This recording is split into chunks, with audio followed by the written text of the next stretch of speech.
देवताएं भी यदि मनुष्य के अवतार लेने हैं, वो तरसती हैं,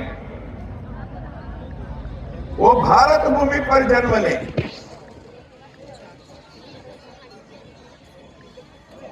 और मैं समझता हूं ऐसी देव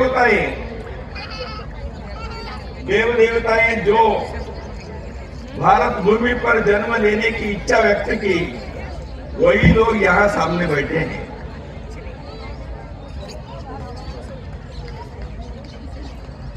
ये हिंदू धर्म ही है, ये कहता है हर किसी के अंदर ईश्वर है। हम सबके अंदर प्रभु का निवास है। इसलिए मैं जब नमस्ते कहता हूं, मेरे अंदर के ईश्वर आपके अंदर के ईश्वर को नमस्कार कर रहा है। यही हिंदू धर्म है, जिसने कहा, जिसने विश्वास रखा जड़ चेतन में ईश्वर है। केवल चेतना युक्त प्राणियों में नहीं, आप सब जानते हैं कागज के वहां घर पे पड़ा हुआ है, कोई बच्चा उस पर पांव रख रहे हैं तो तुरंत आप कहते हैं मत करो। वो एक कागज का हिस्सा, वो हम कहते हैं वो सरस्वती है, शारदा है, ये जड़ वस्तु है। लेकिन उस जड़ वस्तु को भी हम मानते हैं इसके अंदर ईश्वर के कोई ना कोई एक रूप विद्यमान है। सारे विश्व में हिंदू संस्कृति ऐसे है।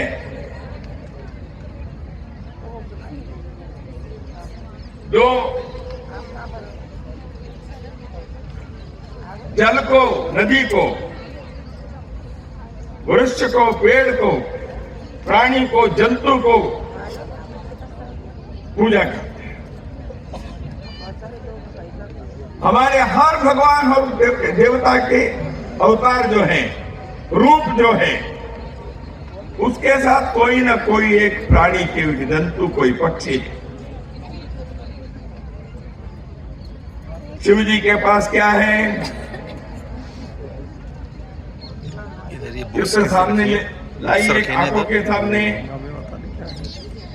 नंदी है, सांप है। भगवान कृष्ण के साथ क्या है? गौ माता है।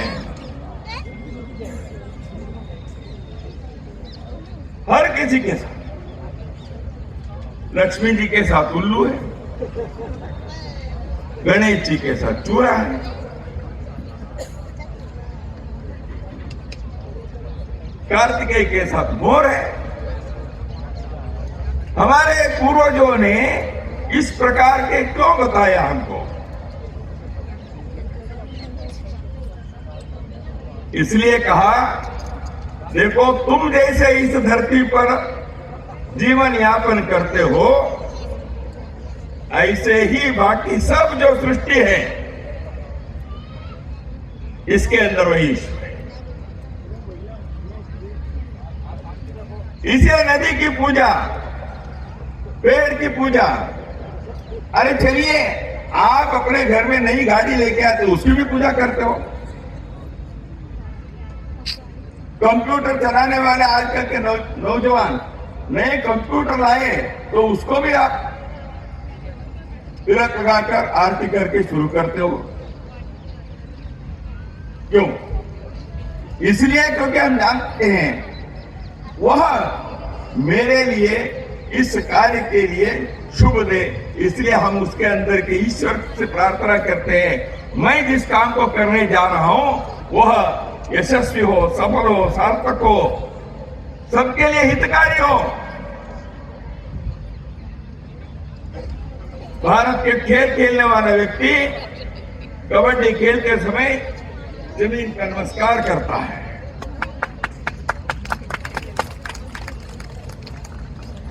इसलिए क्योंकि मैं इस भूमि माता पर जब खेल रहा हूं मुझे उसमें सफलता मिले।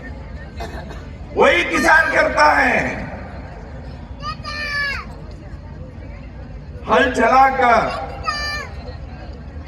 उस भूमि से, उस जमीन से फसल निकालने वाला हर किसान भूमि माता की पूजा करता है।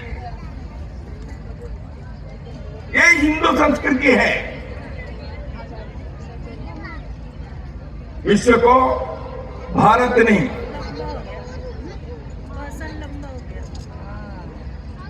जीवन चलाने की, सभ्यता के, संस्कृति के मार्ग को बताया है। मनुष्य मनुष्य के बीच के संबंध क्या है, अपने भारत के हिंदू संस्कृति ने समझाया है।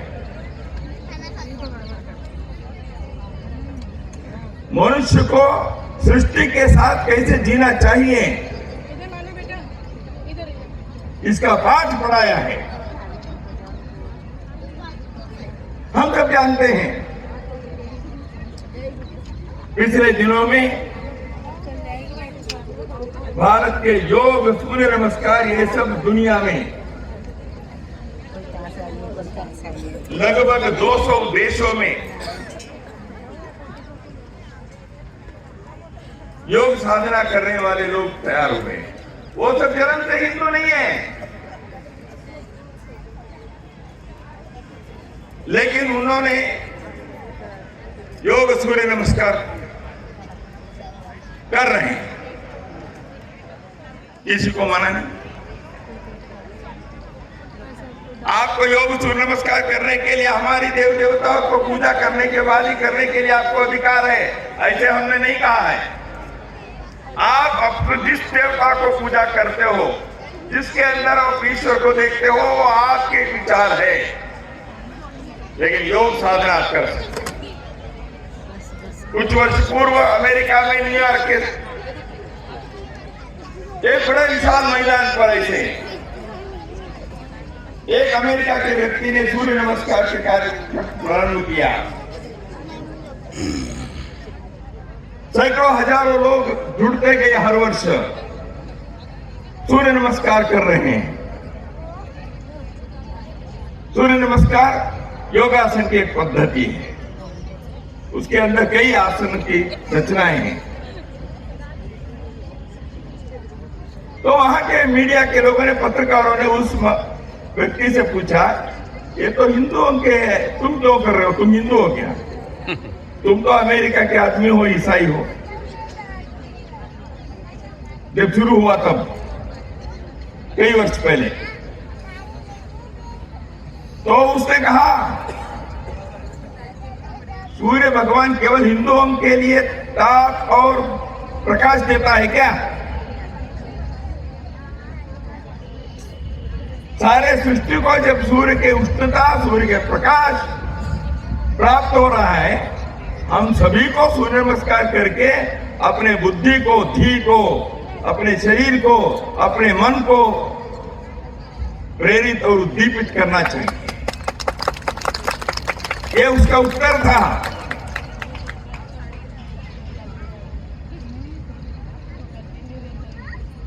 दुनिया में आज आयुर्वेद के प्रचार हो रहा है, भगवद गीता पढ़ रहे हैं, गायत्री मंत्र जाप रहे हैं। जापान के बच्चों के लिए वहां के लोगों ने एनिमेशन में रामायण बनाकर रामायण की कहानी बताई। जब डॉक्टर एपीजे अब्दुल कलाम राष्ट्रपति थे भारत में, ग्रीस देश में वो गए थे,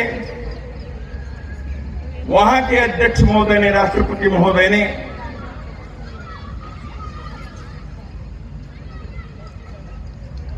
डॉक्टर अब्दुल कलाम जी को संस्कृत भाषा में स्वागत किया। लोग अचरज हो गए। तो उस समय ग्रीस देश के राष्ट्रपति महोदय ने कहा, आपको आश्चर्य होता होगा, लेकिन मैं मेरे विद्यार्थी जीवन में कुछ समय भारत में रहा, मैंने संस्कृत सीखने के प्रयत्न किया, रामायण महाभारत को समझने के लिए प्रयत्न किया। अपने देश में भी उस प्रकार के संस्कृति के कुछ तो चाहिए, ऐसे मुझे महसूस। बंधुओं, इसलिए मैंने कहा आज हम सौभाग्यशाली हैं, भारत के ऐसी भूमि पर ऐसे समाज के सदस्य बनकर हम एक अपने जीवन को आनंद से जीने के लिए प्रयत्न कर रहे हैं।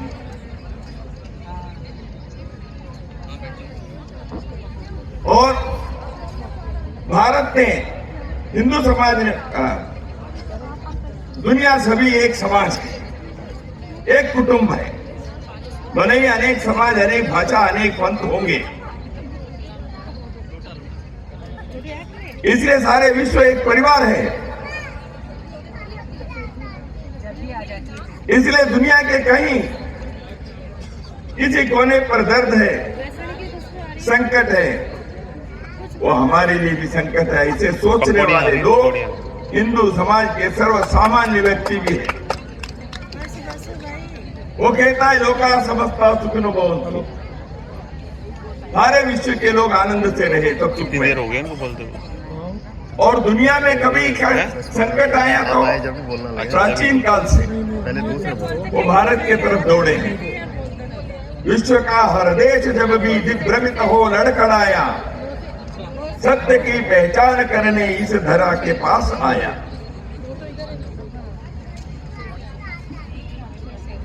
पारसी लोग आए यहाँ क्योंकि उनके देश में रहना मुश्किल था। पर्शिया में, आज जिसको ईरान कहते हैं, आज भी पारसी के समाज के लोग यहाँ रहते हैं, आनंद से रहते हैं। हिंदुओं ने उनके साथ कोई अत्याचार नहीं किया, भाईचारा किया।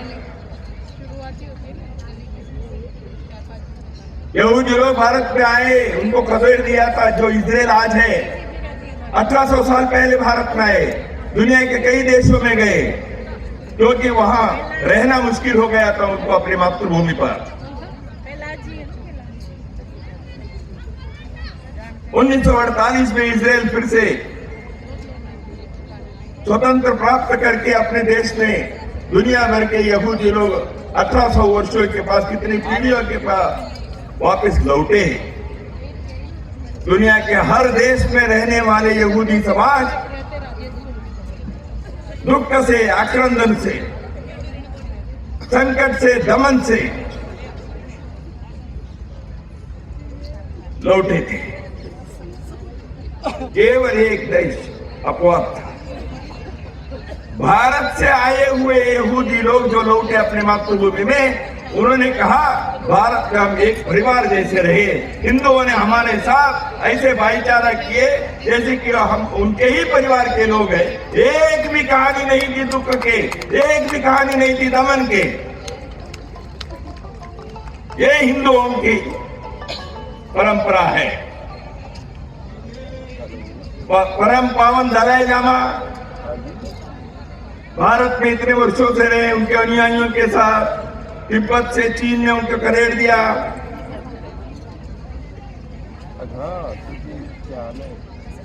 तिब्बती लोग यहाँ रह रहे हैं। कभी झगड़े हुए, संघर्ष हुआ, अपने व्यवसाय कर रहे हैं। जब जब संकट किसी देश में आया, भारत में ऐसे संकट से पीड़ित लोगों के लिए, संत्रस्त लोगों के लिए दरवाजा खोल के रखा भारत ने। आक्रांता बने, भारत को समाप्त करने के लिए, नष्ट करने के लिए कोई युद्ध करने, लड़ने आए। यहाँ के धर्म को, संस्कृति को बिगाड़ने और नष्ट करने के लिए कोई आया,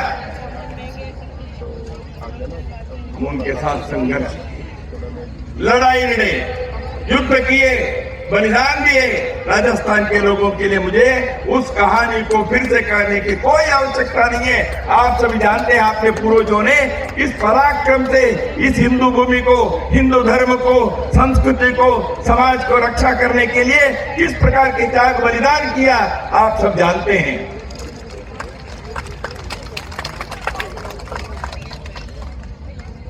ऐसे हिंदू समाज आज भारत फिर से उठ रहा है।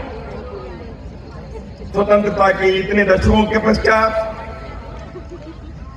भारत को दुनिया में अन्य देशों में पुनः सम्मान मिलने के एक स्वर्ण अवसर प्राप्त हो रहा है।